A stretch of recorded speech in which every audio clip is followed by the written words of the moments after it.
Alright, so the rules are about to change.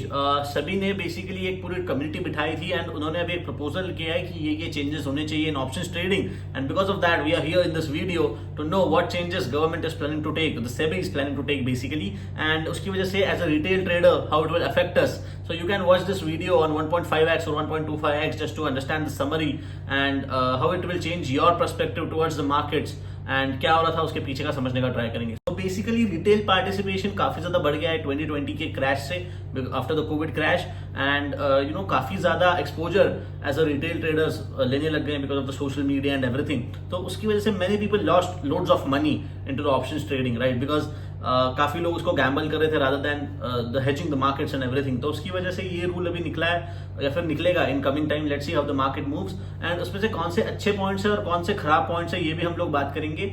मुझे कोई point सही में अच्छे लगे because it's actually worth it, you should do that to save और to protect the retail money. But कुछ points है विच इज वेरी बैड, मतलब काफी ज्यादा ही इसको महंगा कर दिया है. तो let's say if you want to try out with small capital तो आप अभी वो ट्राई आउट नहीं कर पाओगे. तो let's start it and let's understand the first point.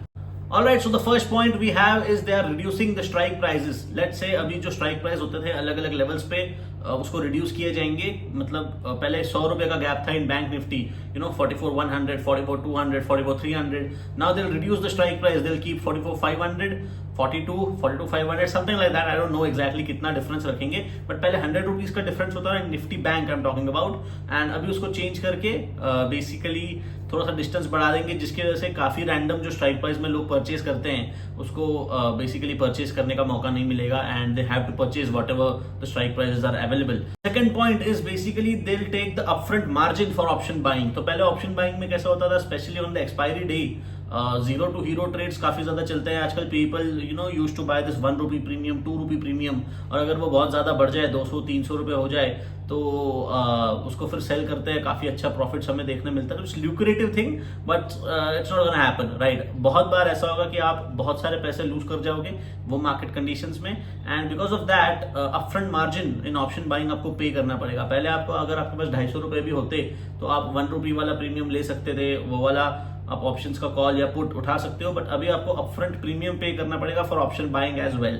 So again if I want to try out with some small money, some small capital, I can not do that now because जो values है, जो पैसे मुझे लग रहे हैं वही काफी ज्यादा लगेंगे as compare to before basically. So again it's not a good thing in my perspective because see in a way it's actually good thing because काफी लोग गैम्बल कर रहे हैं तो zero to hero trades actually बंद हो जाएंगे. But if you want to start out with option buying and you want to experiment something, it will be difficult for you. You will be needing more funds. Basically starting का अगर एक साल सबको loss होता है, let's assume, तो आपको अब बड़ा लॉसेस देखने पड़ेंगे because you do not have enough capital. So अगर आपके पास छोटा कैपिटल है तो आप वो करियर में बेसिकली आ ही नहीं पाओगे. So you need huge capital for it, and yeah, that is basically the second point. Now the third point again is they are planning to cut down the expiries. अब बीच में क्या हुआ था, Thursdays को expiries होते थे.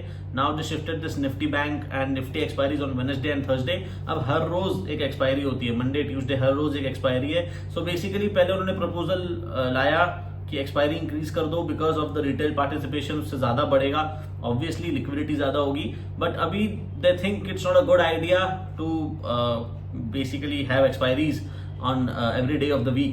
So अब इसको reduce करके 1 या 2 दिन में ही लाएंगे, and that's the third point. Basically it's a good idea because see every day अगर expiry हो रहा है so it's basically a gamble thing. अगर पता है कि ये जीरो ही होने वाला है तो हम नेकेड कॉल सेल कर देते हैं, नेकेड पुट बहुत लोग सेल कर देते हैं. बट स्ट्रेटेजीज बेसिस पे जो भी स्ट्रेटेजिकली काम कर रहे हैं मार्केट्स में वो एक ही इंस्ट्रूमेंट्स वैसे भी ट्रेड करते हैं. So you don't have to worry about it if you are trading one instruments. But if you are gambling out on daily basis, zero to zero trade, अगर आप रोज ही ले रहे हो in hope that the market will give you some money, it won't work, right? So it's a good thing in my perspective that 1 या 2 दिन में ही हफ्ते में या फिर महीने में 2 दिन ही एक्सपायरीज होंगे तो भी बेटर है.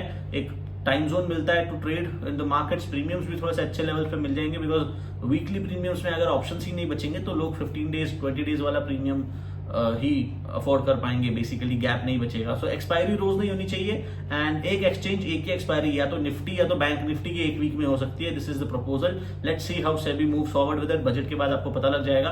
But these are some changes that they are looking forward to do it. So this is the third point. Expiries हर रोज नहीं होंगे. It's a good point again because many people gamble every day. Now the disappointing point here is the fourth point. They are basically increasing the lot size. तो पहले इन्होंने lot size decrease किया था। Firstly you need 50 quantities to buy one lot, अभी उन्होंने 25 कर दिया है in Nifty bank, right. And अभी तो 15 ही है निफ्टी बैंक का, Nifty is 25, so it was 25 in Nifty bank, it's 15 now, and Nifty का इट्स 50 है नाउ, इट्स 25। तो अगेन ये इसको बढ़ाने का देख रहे हैं। लेट्स से निफ्टी का अगर 25 है तो आपको कम पैसे लगते थे to sell one lot of this Nifty. As of now you will be needing much more because 6 times 5 to 6 times बढ़ाने का प्लान किया है। मतलब as of now 5 lakh rupees रखते थे तो they are planning to increase to 20 lakh rupees, which is huge. जो भी मिड लेवल इन्वेस्टर्स है, ट्रेडर्स है, उनका भी यहाँ पे बहुत लॉसेज हो सकता है just because you can not afford to do that. So you have to change the strategy, you have to change the, basically आपको जो पूरा आपका बैक टेस्टिंग वाला प्रोसेस था उसको आपको चेंज करना पड़ेगा। And again not a good sign, this is basically I am disappointed with this outcome, या फिर जो भी उन्होंने सोचा है, राइट। ये प्रपोजल से ही मैं ऐसे कैसे सोच सकते हैं, I am still thinking about that, कि अगर इतना ज्यादा एक्सपोजर ही बढ़ा देंगे या फिर इतना ज्यादा एक्सपोजर ही कम कर देंगे, सॉरी फंड्स इतना ज्यादा बढ़ा देंगे, तो कोई भी मिड लेवल ट्रेडर इसमें ट्रेड करने से basically they won't be able to trade, and it's not a good thing, right. धीरे धीरे इसको इवॉल्व होना चाहिए in a good way. You can not take a back step when the country is this growing, right. तो equities there is no changes, options में काफी ज्यादा change किया है because you know people are gambling it away, but it's all about the education, it's all about the learning. तो learning पे अगर ज्यादा फोकस करेंगे rather than you know cutting of the mid level investors, या फिर ऐसा कुछ रखो जिसमें क्वालिफिकेशन हो that these people can actually trade in options and these people cannot. But again, it's all about the difference between theory and practical is way more. It's all about emotions, how you control the emotions, how you manage the emotions, and that is the only thing. तो ये last point मुझे काफी ज्यादा बेकार लगा है, उसके अलावा सारे पॉइंट्स ठीक है, you can actually do that. Depends on the markets and everything. So that's it, and thank you so much for watching the video. In next video I'll talk about how it will affect a retail trader with practical examples, trades में दिखा के वो सब हम explain करने का try करेंगे. So make sure you subscribe the channel and stay updated with stock markets.